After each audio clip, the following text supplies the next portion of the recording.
This is East African evening, so that's why I'm showing off like this. Being an Orunze here, once in a while, make a few jokes. I'm not going to say very much, only to say that this is a reminder that this is not an event of the English department, but it's an UHURU event. Okay, you might think otherwise. You see what's going on up here. But yes, and welcome all. And then I'm going to pass on to Yoli, who's going to do the various introductions and the chairing. Thank you all very much for coming. Good evening, everyone. Thank you for coming. Very, very excited to introduce you to Professor Grace Musila, who is fondly known in some circles as the Grace of the Gods.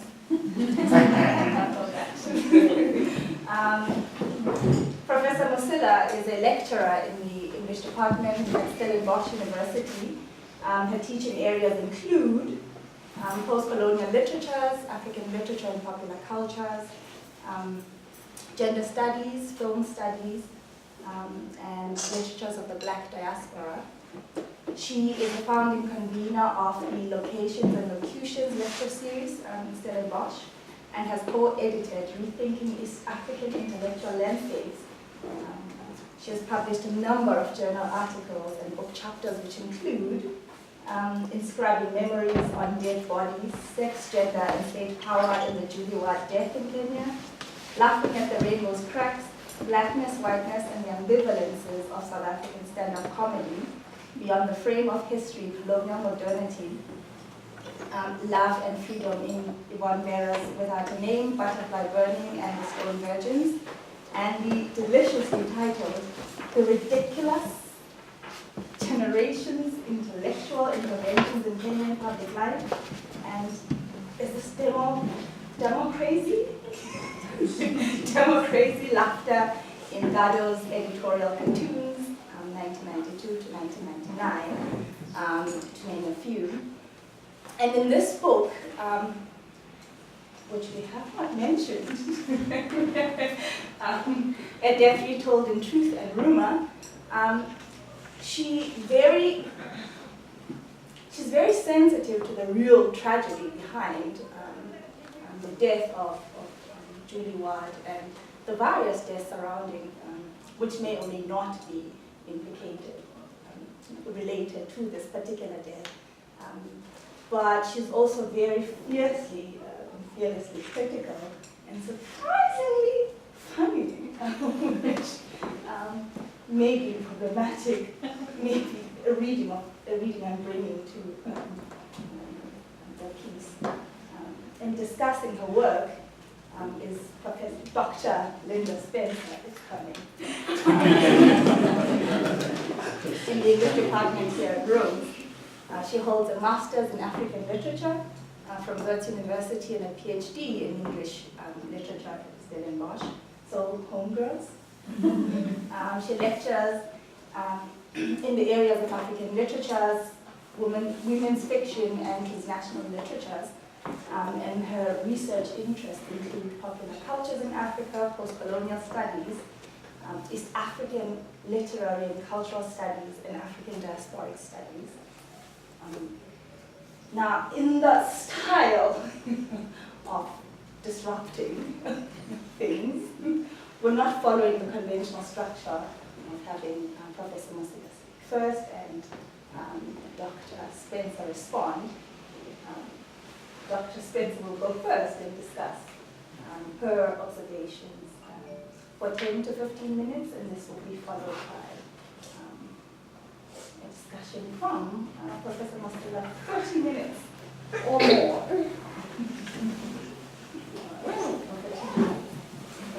Thank you all for coming. Some of you were voted by me, so I appreciate that you're here. I'd like to thank everyone at UHURU, Michael, Chika, Zoleka for giving me the opportunity to be one of the discussants, and Yolisa for organizing and kind of helping me, or recommending that I sit here. It's been for the English, I know this is not a literature, an English department forum, but this is the event. But this is the third in 3 weeks that we've been talking about East Africa, so I feel very much at home. And I would like to also thank Professor Hendricks and the African Humanities Program, who also gave Grace the opportunity to write this book. So I thought it would be fitting to say that. So what I'd like to say is thank you all for coming to listen to this discussion. And I'm quite, I think, selfish in starting first, because I thought if Grace starts, she might say everything. But well, if I start, then she'll just plug in the holes.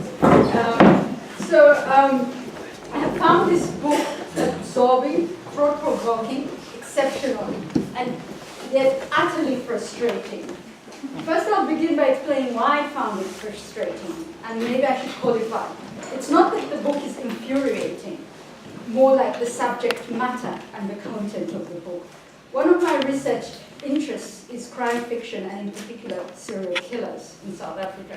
As Grace, and I'll refer to her as Grace because we go a long way, so as Grace can attest, I can rattle out all sorts of statistics on serial killers. It's frightening. And yet, I read about them all the time during the night. No one warned me when I started reading A Death Retold in Truth and Rumour.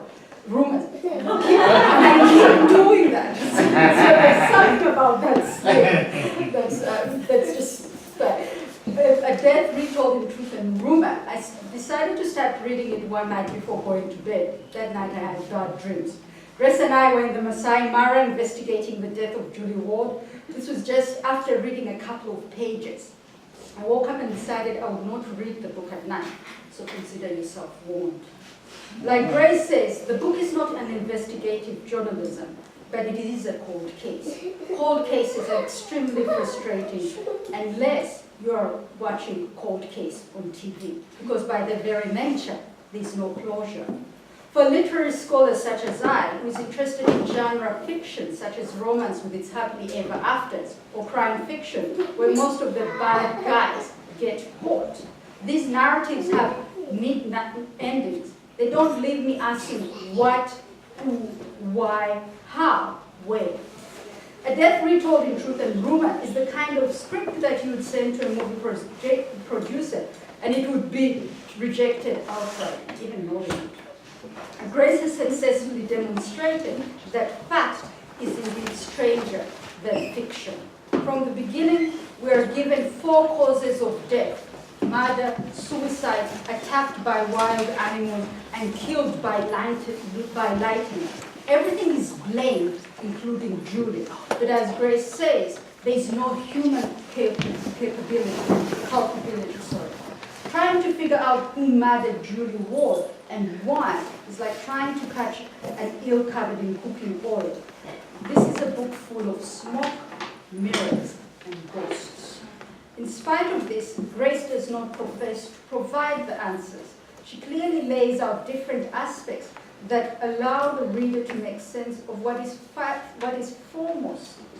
and foremost a tragedy, namely the death of Julie Ward, and the bizarre circumstances that surrounded her death, and subsequently the unbelievable investigations by different entities which were shrouded in conspiracies, truths, half-truths, lies, and cover-ups. Since everyone seemed to have their own agenda, and yet because the truth remained elusive, rumors based on published books and newspaper articles provided an alternative way in which the local publics could make sense of the death. There are 3 crime books on Julie Ward's death. John Ward, her father's written a book called The Animals Are Innocent, A Death in Kenya by Michael Hilsick, Jeremy Garvin's Darkness in Eden, and then there are films and another fictional book, Ivory Hunters, and most of you probably know The Constant Gardener. From my reading, not only is this the first Kenyan authored account, it is also the first female authored account. For me, what is fascinating about this book is that Grace was forced to draw on a range of genres to make sense of her subject. A As a literary scholar, she has successfully managed to read genres such as non-fiction, fiction, film, alongside print media reports and court judgments that help her to fill in the gaps. To quote, "I read the various textual sources both along and against the grain, occasionally adopting what Rita Selsky terms the hermeneutics of suspicion, in reference to the technique of reading text against the grain and between the lines, of cataloguing their omissions and laying bare their contradictions, of rubbing in what they fail to know and cannot represent." The second point worthy of mention is that the different actors adopted different genres. The Anglo-Americans wrote crime narratives, which locate themselves within a white historical narrative about Africa, while the Kenyan accounts were mainly factual or non-fiction. By contrasting these different genres told from different subject positions, as the only female and Kenyan voice, Grace offers an alternative way to reflect and interrogate all the narratives. She carefully but painstakingly illustrates that one can read a continuation of colonial attitudes or ways of thinking in the post-colonial context. For example, in the chapter Wildebeest, Noble Savages and Moise Kenya, it is interesting how the Anglo-American narratives on Julie's death reinforce these colonial binaries or the colonial gaze by reiterating stereotypical perceptions of Africa, whether it's in relation to the Edenic wilderness on the one hand, or on the other, the noble savage. I'm going to read a length from the book, a part from the book. Both Hiltzik and Gavron deploy a certain evacuating gaze as they sweep across the continent, tracing Julie Ward's journey to Maasai Mara. Throughout this trip, they empty the landscapes of both local people and local histories, only selectively seeing the occasional faceless masses and the power-mad politicians. The landscapes are described through the dual lens of their exotic natural beauty and the accompanying white histories of the spaces on the one hand, and their post-colonial political histories on the other. This evacuation of the land evokes an earlier emptying of the continent to legitimize its appropriation. The way in which these authors draw on the colonial library is unbelievable in my experience, for me, and begs the question, who are they writing for? Who is their audience? In contrast to these problematic stereotypes about post-colonial Africa in general, and Kenya in particular, there's also the ambivalent, precarious position of the Kenyan government. I do not know why, but I was shocked by what Grace, and I don't know if you can answer this for me, if you made the term the trope of assassinations and the ledger of assassination, or if it's a term that's readily accessible in Kenya. But I was shocked by this trope of political assassination and the ledger of assassination in Kenya, especially since I myself have lived through the dictatorships of Idi Amin and Milton Obote. I still found it extremely disturbing. In comparison to the dictatorships in Uganda, where you knew or there was no attempt to investigate killings and disappearances, these court cases, the Kenyan court cases, offer a veneer of justice, but it's all smoke and mirrors. As Grace says, no stones will be left unturned in search for the killers in Kenyan imaginaries is understood to mean no stone will be left unturned in the fabrication of cover-ups. But these cover-ups are sometimes so poorly executed, they're comical. And this is where I share belief with Yoli that you find yourself, in spite of myself, and the seriousness of the subject, I find myself laughing a couple of times.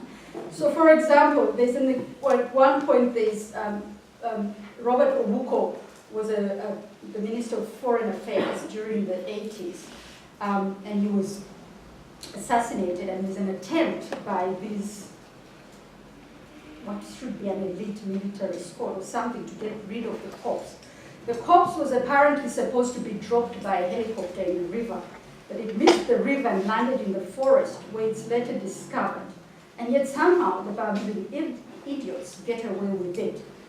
And I must also mention that there's the mention of Bishop Mude's death, which bore a very uncanny resemblance to that of Ugandan Archbishop Yanan Luwum, who apparently died in a car accident with Erinyo Odiema and Charles Ofumbi.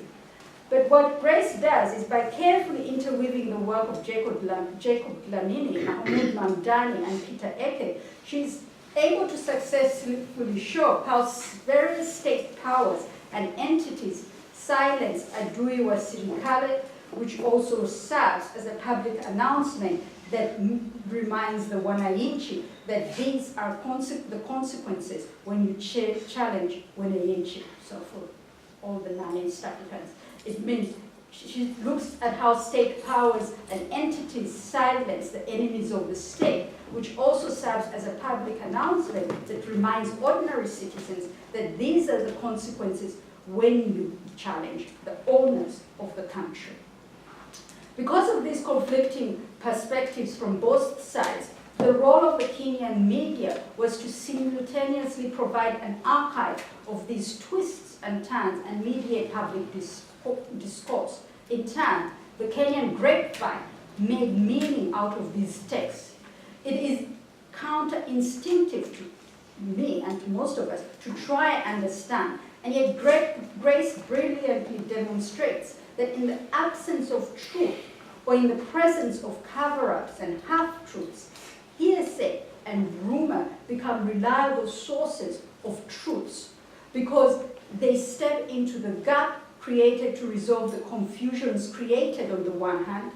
Rumors as social truths embody people's fears and anxieties, but they also enable them to subvert and critique.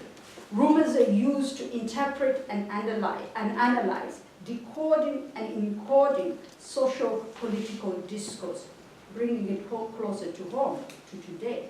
Rumor has it that Mr. Gordon is going to be arrested. Is he or is he not? We all think we know. Meanwhile, the rand continues to depreciate.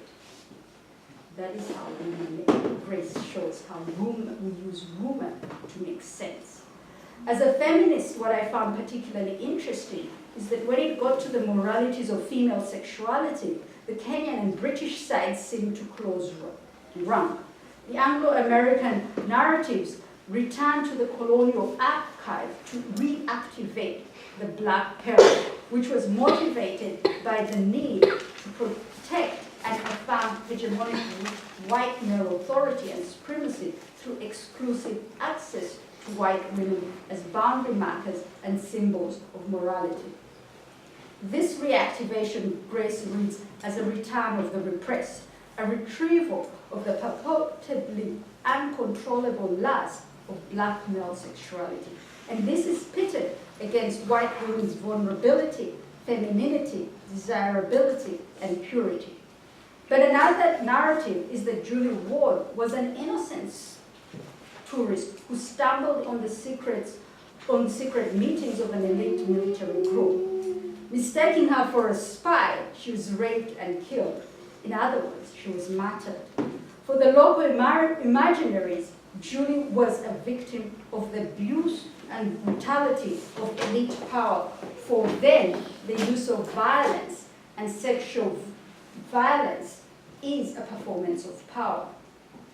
The third narrative, which emerges from the court trial, seems to hint that Julie's sexual habits may have contributed to her predicament.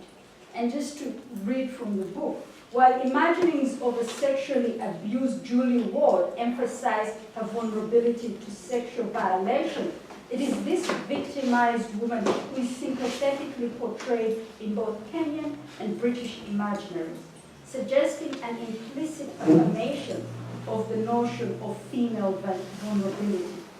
The narratives that portray Julie Ward as a promiscuous and sexually manipulative woman, read from a less conservative moral episteme, grant her some degree of agency that momentarily places her in a position of power over her body and the name in question.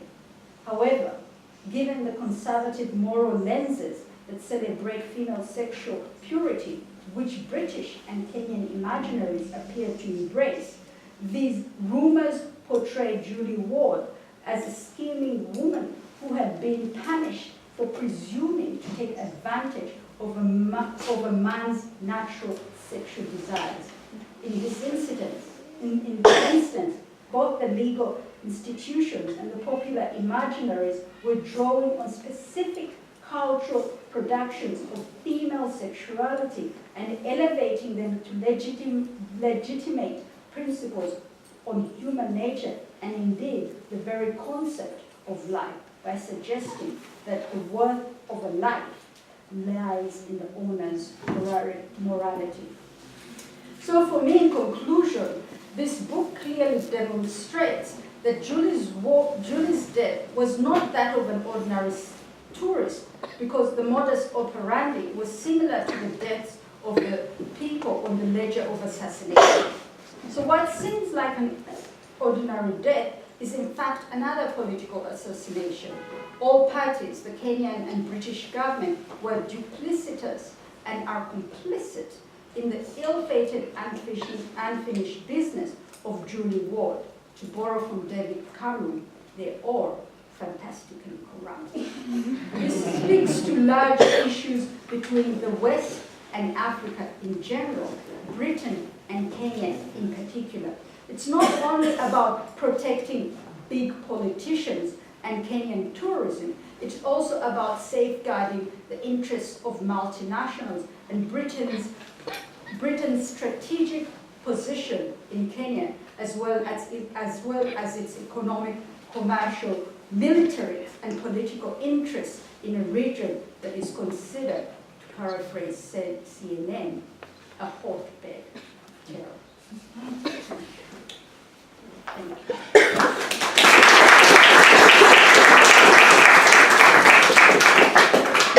I had just two questions for you, and I thought I would, just to get you started, that I would ask you these questions. You talk about big politicians. You mentioned who the big politician is, and I'm not going to mention who that is, so you all will get the book and read it. But these people that you're talking about are still alive. They still have a lot of political clout. And I was wondering, does this put you in danger? Do you need another passport in Uganda, perhaps, when you go to visit your grandfather? In other words, how has the book been received in Kenya? And I don't know how you would know that. I'm just curious to find out, do you know if the Wards have read the book and if you know anything about that? And the other thing that picked, okay, I said two questions, but there are three. You mentioned somewhere, because the last article that, the last non-fiction is written by Julie Ward's father, is in 2012, and it's in the Nairobi, which you don't, you keep talking about Mr. B, but the armchair sleuth that I am, I just Googled Mr. B, and I found out who Mr. B is.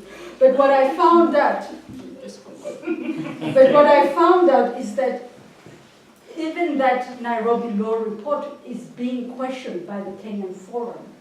And I don't know who the Kenyan Forum is, because they say they question the authenticity of whether it's John Ward who actually wrote, and they kind of say that the way in which he refers to Julie in that article is not the way he normally refers to her, mainly by calling her Ma. It seems to be his nickname.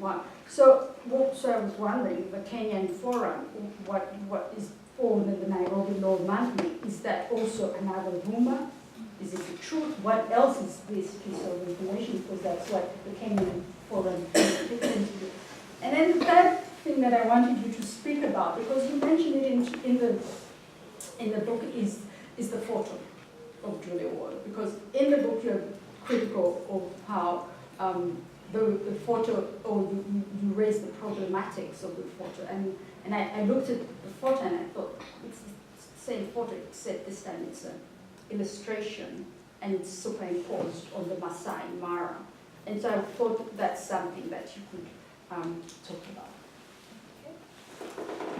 Thanks so much, Lynda. And first off, I'm very grateful to UHURU and to Professor Michael and to Zoleka and Chika, my main hosts here. It's really great to be here. And thank you all for coming at the height of exams, if I'm not wrong. So it's a busy time for everybody, so I'm really grateful to you for coming, for turning up. And thanks to Lynda and Yolisa for hosting, and to Tando at the back there. And to all friends and familiar faces, old friends, new friends, many generations of friends in the audience.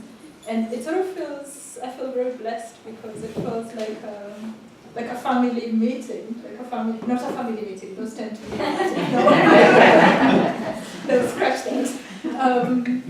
Like being in family, the good part, not we all know about the other side of it. But I'm saying that because this book is about a journey, and I'll tell you about the journey in a minute. But ultimately, just being here and looking at the faces in the audience and being with my friends and colleagues here, I'm reminded of many journeys, my own journeys as an academic, as a student, really, as somebody who is passionate about ideas, and the many families that I've been privileged to be part of over the years, families that stretch all the way to West Africa, East Africa, Southern Africa, and the various institutions and networks that have been home to me.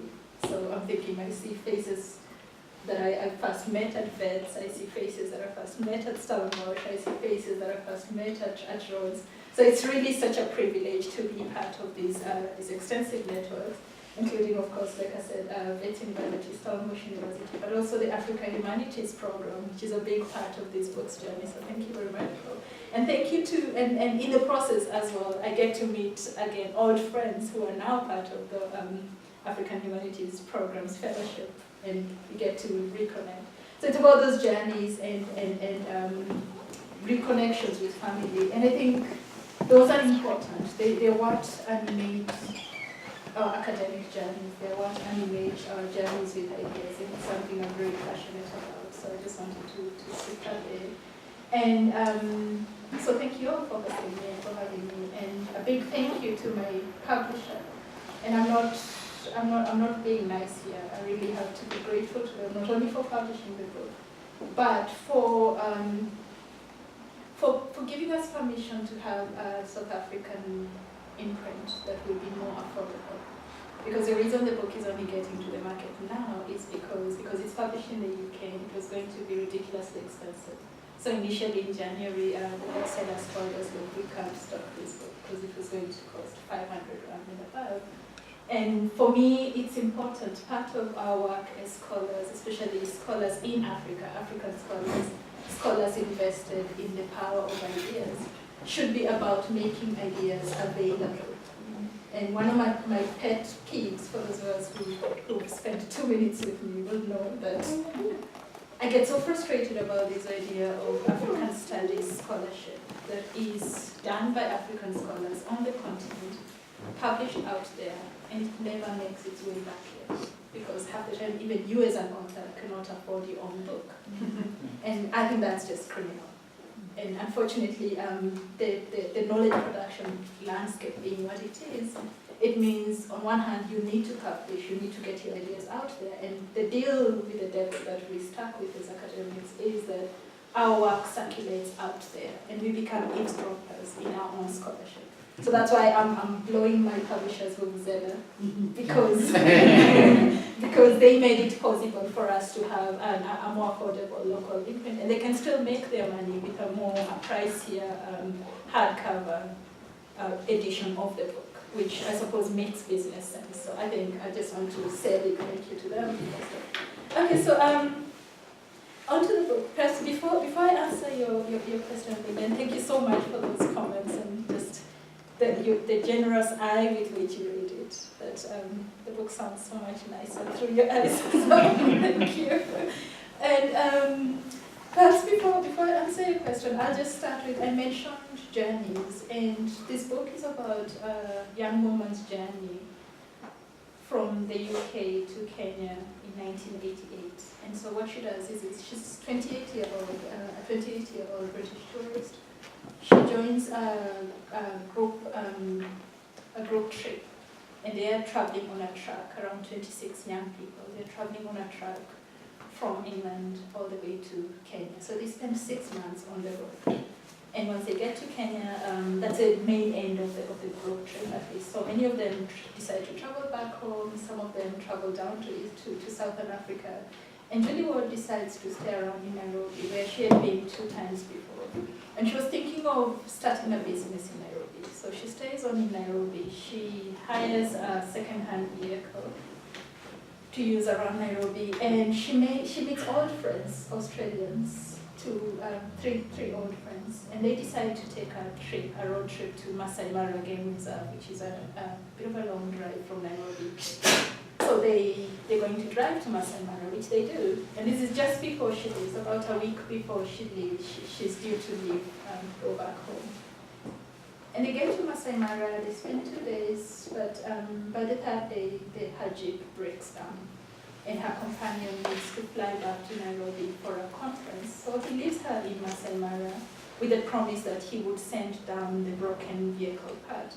So this is the deal. So he flies back to Nairobi, gets hold of the vehicle part, has it flown down to Maasai Mara, and they fix the jeep. Turns out that wasn't actually the problem. It was just some loose wire in the starter, but hey, the jeep is fixed. And she drives back to the campsite where they've been camping to retrieve her tents. That's the last time she's seen. So for 6 days, she disappears. We don't know where she is, we don't know what's happening with her. And these 6 days remain blank to date. So we still do not know where she was and what happened to her during those 6 days. And we say 6 days because when her remains were found, the post-mortem report indicated that she had been killed around 36 hours earlier. But you still have these 6 blank days, which we can only imagine what happened to her during that period. So there's a massive search, and her father flies down to Nairobi to oversee this search because he's worried about his daughter's disappearance in the game reserve. And eventually they think they're looking for, and they think she's alive, she's lost in the game reserve. But they find her remains, and it's the state of her remains. One of the reasons I write this book in the first place is just how brutal and how troubling this particular murder was. And so what they find is part of her left leg and part of her jaw. The rest of her body seems to have been burnt to ashes. And that's why initially there's this claim that maybe she was struck by lightning. And this narrative is put forward by the British intelligence. We are the ones who tell her father that, actually your child wasn't murdered. There's a chance she was struck by lightning. Because that area of Kenya has really serious storms. So there's a history of very stormy weather there, so we think she was struck by lightning. But of course, tests confirmed that there was fuel in these ashes. So when the first autopsy is conducted on the left leg and the jaw, eventually they find her skull about a month later.